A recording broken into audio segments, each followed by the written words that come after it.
مبروك للاولمبي البلجي تاهل الدور النهائي. هارد لك للنادي الافريقي بعد مباراه صعبه حقيقه، هيكل على الفريقين على المستوى البدني خاصه في هذا الطقس، و120 دقيقه وركلات الترجيح اهلت الاولمبي البلجي، وهذا تاهل مستحق للاولمبي البلجي. نباركه مره اخرى. معي الكابتن جمال خشارب مدرب الاولمبي البلجي. الف مبروك كابتن، تاهل صعب مستحق للاولمبي البلجي في مباراه صعبه جدا كانت على الفريقين.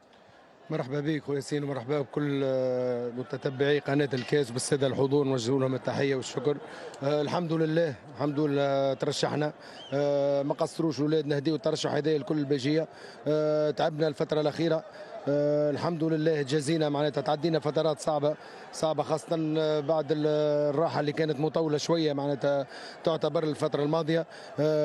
كنا الافضل اليوم معناتها على مجريات المقابله، على 120 دقيقه كنا احنا الافضل.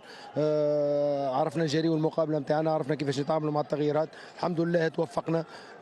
خاصه كما قلت لك من الناحيه البدنيه، اكثر شيء كان مقلقنا هو اليوم اللي كنا متخوفين منه هو من الناحيه البدنيه. الحمد لله الاولاد عطاوا اكثر من طاقتهم. كل ملاعب يطلب منه باش يجبد للاخر، معناتها من العظم كما نقولوا احنا، والحمد لله الحمد لله معناتها اليوم ترشحنا وتوفقنا. نشكر كل اللاعبين والناس اللي كانوا امنوا بنا، وان شاء الله ربي يوفقنا ان شاء الله في الدور النهائي. شكرا، الف مبروك مجددا كابتن جمال خشير مدرب الاولمبي البلجي. هيكل في انتظار طرف من النادي الافريقي ان شاء الله.